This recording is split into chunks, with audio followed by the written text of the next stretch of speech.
Christmas revelations: how a holiday party exposed the truth about my financial support for my parents. I'm feeling overwhelmed and need to share what's been happening in my life lately. My sister, Emily, 33, has always been a source of chaos in our family, but she took things to a whole new level last weekend. For context, I'm 35 and married to Tom, 38, and we've been together for 15 years. We have 2 children, Leo, who is 5 months old, and Mia, who is 3 years old. Until recently, life had been relatively calm, but Emily decided to turn our father's 70th birthday celebration into her personal stage. To give you a bit of background on Emily, she has always craved the spotlight. If someone else is getting attention, she will do whatever it takes to redirect it back to herself. Growing up, she was the loud one, the dramatic one, and the one who often made jokes at the expense of others. Unfortunately, she has carried that same energy into adulthood. My dad's birthday was meant to be a joyful occasion, and my mom and I had been planning it for weeks, ensuring the food, decorations, and guest list were perfect. Emily, however, didn't lift a finger to help and didn't even RSVP until the night before. Classic Emily. The day of the party started off wonderfully. We had a mix of family and close friends, and everyone was in high spirits. Leo, my little chatterbox, was running around, excitedly sharing his latest fascination with dinosaurs. He spent a good chunk of time explaining how he learned about them at school, and even my dad, who usually isn't one for long conversations with kids, was thoroughly entertained. Just as Dad began his speech to thank everyone for coming, Emily made her entrance an hour late, of course. Instead of slipping in quietly, she strutted in, heels clicking, oversized sunglasses perched on her head, and a dramatic scarf that looked more suited for a runway than a backyard gathering. The atmosphere shifted instantly, people stopped what they were doing to look at her, and Dad paused mid-sentence. Rather than apologizing for her tardiness, she laughed and said, "Sorry, I got caught up." "You know how it is." "No, Emily, we don't." Once she arrived, it felt like the entire event had to revolve around her. She started making snide comments about the decorations, saying they were cute but a bit basic, critiqued the food by saying the salad needed more seasoning, and even joked about the music being from the Stone Age. But the real drama unfolded during dinner. Everyone was gathered around the table, enjoying the meal and chatting. Leo, being his adorable self, continued to share his excitement about a new book he was reading on dinosaurs. He was animated and thrilled, and everyone was engaged, everyone except Emily, of course. She was rolling her eyes and scrolling through her phone, clearly annoyed that the attention wasn't on her. Then, she made a comment that changed everything. Leaning over to her husband, "Mark," she said in an exaggerated whisper, loud enough for the entire table to hear, "Isn't it interesting how Leo doesn't look like Tom? He kind of resembles Alex, doesn't he? Alex is my ex-boyfriend from college. We dated for a few years, but that was ages ago. Tom knows about Alex, it's not a secret." But for Emily to bring him up like that in front of everyone felt so calculated. The table went silent. Tom froze, his fork hovering mid-air, and I could feel my face getting hot. I blurted out, "What's that supposed to mean, Emily?" She shrugged, feigning innocence. "Oh, nothing. I was just joking. Don't be so serious." But the damage was done. Tom didn't say a word, he just stared at his plate, his jaw tight. My dad awkwardly tried to change the subject, and everyone else started murmuring to each other. Emily, meanwhile, looked thrilled with herself. The rest of the dinner was a blur. I couldn't even taste my food because I was so angry. Every time I glanced at Tom, he was quiet, his face blank, but I could tell he was stewing, while Emily laughed and chatted as if nothing had happened. After dinner, I pulled her aside. "What is wrong with you?" I hissed. She looked at me like I was overreacting. "What?" "It was just a joke." "No, it wasn't," I snapped. "You know exactly what you were doing. Why would you say something like that in front of Tom, in front of everyone?" Emily rolled her eyes. "Oh please, if it's not true, why are you so defensive? You're acting like I accused you of something you basically did," I shot back. "You just implied my son might not be Tom's. Do you even understand how hurtful that is?" But she just smirked. "Relax, was just a small disagreement about what to have for dinner. but it escalated quickly. I could feel the frustration bubbling up inside me, and I snapped. "Why are you acting like this? It's just dinner," I shouted, my voice echoing in the kitchen. Tom looked taken aback, his eyes wide with surprise. "I'm just trying to figure things out, Elise," he replied, his tone defensive. "You think I want to feel this way?" I took a deep breath, trying to calm myself. "No, I don't think you want to feel this way, but you're letting Emily's words get to you. You know that's all they are, just words." He shook his head, running a hand through his hair in frustration. "It's not that simple. You know how she is. She's always been manipulative, and now she's messing with our family." I felt a wave of anger wash over me. "You're letting her win, Tom. You're letting her create doubt in your mind about me and our son. Max is your child, and you know that." The silence that followed was deafening. I could see the conflict in his eyes, the struggle between his love for me and the seed of doubt that had been planted by Emily's careless comment. "I just don't know what to think anymore," he finally admitted, his voice barely above a whisper. "I trust you, but..." His words trailed off, and I could see the pain in his expression. It was as if he was grappling with a truth he didn't want to face. "But what?" I pressed, desperate for clarity. "But Rachel's comment has made me question everything," he said, his voice breaking. "I don't want to feel this way, but I can't help it." I felt my heart sink. "You shouldn't have to question anything. You should know me better than that."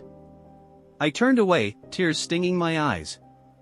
I had never imagined that a simple comment could unravel everything we had built together. The love we shared felt overshadowed by Emily's drama, and I was at a loss for how to fix it. The next few days were a blur of tension and unspoken words. I tried to keep things normal for the kids, but it was impossible to ignore the elephant in the room. Max, being the observant little boy he was, picked up on the tension. "Mommy, why does Daddy look so serious all the time?" he asked one afternoon, his innocent eyes searching mine for answers. I forced a smile, trying to reassure him. "Daddy's just thinking, sweetheart. Everything's fine." But inside, I was breaking. This wasn't fair to him. He deserved a happy home, not this cloud of uncertainty. By the end of the week, I felt like I was walking on eggshells. Tom was still distant, and every time I tried to bring up the issue, it only seemed to push him further away. I could see him staring at Max, as if searching for some sign that would confirm his fears. It was heartbreaking. "Do you think you'll find something in those old photos that will suddenly convince you he's your son?" I snapped one day, frustration boiling over. Tom looked up, startled. "Elise, I'm just looking at photos." "Relax," he said, but I couldn't relax. "Don't tell me to relax." I shot back, my voice shaking. "You've been acting weird ever since Emily opened her mouth, and it's not fair, not to me and definitely not to Max." He sighed, looking defeated. "I'm not saying it's fair, but it's hard to just turn off my thoughts." I felt a wave of despair wash over me. "You're not even trying, Tom. You're letting her win." The weight of the situation felt unbearable, and I could feel the cracks in our relationship widening. I had never imagined that my husband, the man I had trusted for over a decade, would suddenly question my integrity and the love we shared. As the days turned into a week, the tension only grew. Max started to notice the change in our dynamic, asking questions that broke my heart. "Are you and Daddy mad at each other?" he would ask, his little face filled with concern. I would reassure him, but inside, I felt like I was failing him. He deserved a loving home, not this mess that Emily had created. The breaking point came one night after another argument. It wasn't even a big fight, it was just a small disagreement about what to have for dinner, but it escalated quickly. I could feel the frustration bubbling up inside me, and I snapped. "Why are you acting like this? It's just dinner," I shouted, my voice echoing in the kitchen. Tom looked taken aback, his eyes wide with surprise. "I'm just trying to figure deeper," my heart racing as I clicked through the posts. The more I read, the more I felt a mix of disbelief and anger. Rachel was not just participating in these groups, she was actively engaging in conversations about infidelity, offering tips and tricks as if it were a casual hobby. It was infuriating to think that she could be so reckless with her own marriage while simultaneously wreaking havoc in mine. I continued to scroll through the comments, and it became clear that Rachel was not just a passive participant. She was giving advice on how to keep affairs secret, suggesting ways to cover up lies, and even sharing personal anecdotes that hinted at her own experiences. My stomach churned as I read her words, realizing that she was living a double life while pretending to be the perfect sister and friend. Then I stumbled upon a post that made my heart drop. It was a thread discussing how to handle a spouse who might be suspicious of infidelity. Rachel had commented, "Just keep them distracted. Make sure they feel secure in the relationship. It's all about the act." I felt a wave of nausea wash over me. How could she be so callous? It was as if she was playing a game with people's lives, and I was left to pick up the pieces of the mess she had created. As I continued to investigate, I found more interactions between Rachel and a man named Brandon. He wasn't on her friend list, but he was clearly someone she communicated with frequently in these groups. The way they interacted was casual, almost flirtatious, and it made my skin crawl. I couldn't help but wonder if he was more than just an online acquaintance. I felt a surge of determination. I needed to confront Rachel about this. She had caused enough damage in my life, and it was time for her to face the consequences of her actions. I knew that bringing this to light could potentially expose her, but at this point, I didn't care. She had crossed a line, and it was time for her to understand the impact of her behavior. The next day, I decided to reach out to Rachel. I sent her a message, keeping it casual but firm. "Hey, we need to talk. I know things have been tense lately, but I think it's time we addressed some issues." I hit send, my heart racing as I waited for her response. I knew she would likely brush it off, but I was ready to confront her with the evidence I had found. To my surprise, she replied almost immediately. "Sure, what's up?" Her nonchalant tone only fueled my anger. I took a deep breath, trying to remain calm. "I think we need to talk about the comments you made at Dad's birthday party. They were hurtful, and I don't think you realize the damage you've caused." Rachel's response was dismissive. "Oh, come on, it was just a joke. You're overreacting." I felt my blood boil. "It wasn't just a joke, Rachel. You planted doubt in Nate's mind about our son. That's not something you can just brush off." She replied with a laugh emoji, as if my feelings were a joke to her. "You really need to lighten up. It's not my fault if you can't take a joke." I could feel my frustration mounting. "This isn't about jokes, Rachel. This is about family. You've crossed a line, and it's time for you to take responsibility for your actions." Her tone shifted slightly, but not in the way I had hoped. "What do you want me to do? Apologize? I didn't mean anything by it." I took a deep breath, trying to keep my composure. "Yes, I want you to apologize. But more than that, I want you to understand the impact of your words. You've hurt me, and you've hurt Nate. This isn't just about you anymore." Rachel's response was defensive. "I didn't mean to hurt anyone. You're making it sound like I did it on purpose." I felt a wave of frustration wash over me. "You may not have meant to hurt anyone, but your actions have consequences. You need to own up to that." The conversation continued to spiral, with Rachel refusing to take any responsibility. I could feel my anger boiling over, and I knew I had to change tactics. "You know what? I've seen some things that make me question your own choices. Maybe you should take a look in the mirror before you start throwing stones." Her response was immediate.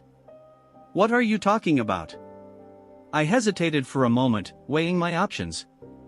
But I was done playing nice. "I know about the groups you're in, Rachel. I know about the advice you're giving about infidelity. You're not as perfect as you pretend to be." There was a long pause before she replied. "You're just being her face," and for a moment, I reveled in the shock that washed over her. The group of friends around us exchanged confused glances, their smiles fading as they processed what I had just said. Rachel stammered, trying to regain her composure. That's ridiculous. You're just trying to ruin my day. I could feel the tension in the air, thick and palpable. Am I? Or am I just pointing out the truth? I pressed, my voice steady. You've been living a double life, Rachel. You've been lying to everyone, including Jake, and it's time for the truth to come out.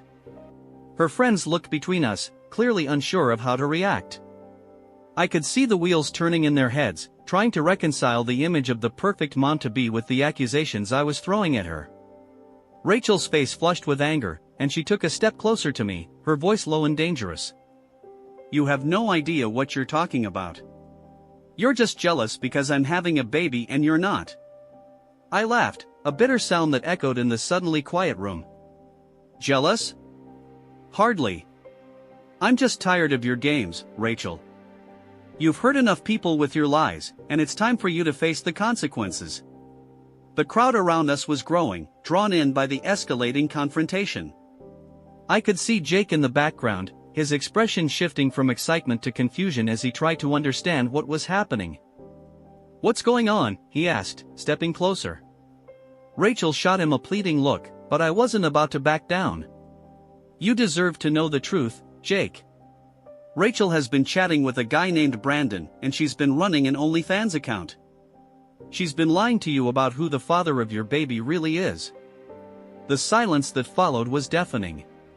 Jake's face paled as he processed my words, and I could see the realization dawning on him. Is this true, Rachel? He asked, his voice shaking. Rachel opened her mouth to respond, but no words came out. Instead, she looked at me with a mix of fury and desperation. You're ruining everything, she hissed, but I could see the cracks in her facade. Am I? Or are you the one who's been ruining your own life? I shot back. You've been playing with people's emotions, and it's time for you to stop. Jake took a step back, his expression shifting from confusion to anger. Rachel, is this true? Have you been lying to me? She finally found her voice, but it was shaky. I didn't mean for it to get this far. I was just trying to have some fun, and it spiraled out of control. Fun? I echoed incredulously. You think lying to your husband and potentially ruining your family is fun? The crowd was now fully engaged, watching the drama unfold with rapt attention. I could see some of Rachel's friends exchanging worried glances, clearly uncomfortable with the situation. Rachel, you need to tell him the truth, I urged, my voice firm. You owe him that much. She hesitated, glancing at Jake, who was now visibly upset. I didn't want to hurt you, she finally admitted, her voice barely above a whisper. But you did, Jake said, his voice cold. You've hurt me, and you've hurt everyone who cares about you. The weight of the moment hung heavy in the air, and I could see Rachel's carefully constructed world beginning to crumble around her. I'm sorry, she said, but it sounded hollow. Sorry isn't enough, I replied, my heart racing. You need to take responsibility for your actions. As the reality of the situation sank in, I felt a sense of satisfaction wash over me. Rachel had spent so long manipulating those around her, and now it was her turn to face the consequences. The party had turned into a spectacle, and I could see the shock on everyone's faces as they processed what had just happened. I felt a mix of emotions: anger, relief, and a strange sense of closure. As Rachel stood there, her facade crumbling, I knew that this was just the beginning. The truth had finally come to light, and there was no way she could escape the fallout. Jake turned to Rachel, his expression a mix of hurt and betrayal. I can't believe you would do this to me, he said, his voice shaking. I thought we were building a life together. Rachel's eyes filled with tears, but I could see the defiance still lingering beneath the surface. I didn't mean for it to happen like this, she said, her voice breaking. Rachel's face twisted in disbelief. You're insane, she snapped. You're making this up. Am I? I replied, pulling out my phone. I had saved screenshots of her messages with Brandon, her OnlyFans account, and some of the more incriminating comments she'd left in those infidelity groups. I handed my phone to Jake and said, "Take a look." Jake hesitated for a moment, then took the phone. As he scrolled through the screenshots, his expression shifted from confusion to shock to anger. "Rachel," he said finally, his voice low, "what the hell is this?" Rachel started stammering, her hands fluttering as if she were trying to grasp the words. It's not what it looks like," she said, but Jake wasn't having it. "It looks like you've been lying to me," he said, his voice rising. "It looks like you've been cheating on me." By now, the entire party had gone silent. Everyone was watching, their faces a mix of curiosity and horror. Rachel, clearly panicking, turned on me. "You're such a jealous witch," she spat. "You've been obsessed with ruining my life ever since the paternity test." I didn't flinch. "No, Rachel, you ruined your own life. I just exposed the truth." Jake threw the phone onto the nearest table, his face red with anger. "Is the baby even mine?" he demanded. "Of course she's yours," Rachel shouted, tears streaming down her face. "I would never." "Then take a paternity test," Jake interrupted. Rachel's mouth opened and closed like a fish, and she looked around the room as if hoping someone would come to her rescue. But no one did, not even our mom, who stood frozen in the corner with her hand over her mouth. "I don't need to prove anything to you," Rachel said finally, her voice shaking. Jake let out a bitter laugh. "That's what I thought." He turned and walked out, slamming the door behind him. Rachel collapsed onto a chair, sobbing, while the rest of us stood there in stunned silence. I expected my mom to start lecturing me about how I shouldn't have done this at the party, but she didn't. She just stared at Rachel, her expression a mix of disappointment and disbelief. After a few minutes, Nate walked over to me and said quietly, "Maybe we should go." "Yeah," I said, my voice steady. "I think we're done here." As we left, I couldn't help but feel a sense of relief. For the first time in weeks, I felt like the weight on my shoulders had lifted. Rachel had spent her whole life tearing people down, but this time she had torn herself down. After the gender reveal party, things spiraled for Rachel faster than I could have predicted. Jake left her that night and didn't come back. Apparently, he wanted to stay with a friend, and when my mom called to check on him, he told her he wouldn't be stepping foot in that house until Rachel took a paternity test. Rachel, true to form, refused. She dug her heels in and played the victim, acting like Jake was the bad guy for even asking. "How dare he doubt me," she told my mom over the phone, sobbing loud enough for everyone in the room to hear. But her refusal only made things worse. Jake wasn't an idiot, he'd seen the screenshots and read the messages. He knew there was more to the story than Rachel was letting on, and honestly, so did everyone else. My parents were devastated. They'd always tried to see the best in Rachel, no matter how awful she acted, but this was a new low. My dad, who usually stayed out of family drama, sat her down one evening and said, "Rachel, if you don't take the test, you're going to lose your husband." "Is that what you want?" Her response? "Maybe I don't want him anymore." That shut my dad up real quick. He didn't know what to say to that, and honestly, neither did anyone else. Meanwhile, Rachel was still living her double life, but cracks were starting to show. People in our extended family had begun whispering about the drama, and it wasn't long before her OnlyFans account came to light. I didn't have to say a word, someone else found it and shared the link around. Rachel tried to deny it, of course. "It's not me," she said, even though her face was literally all over it. "Someone must have photoshopped this to make me look bad." No one bought it.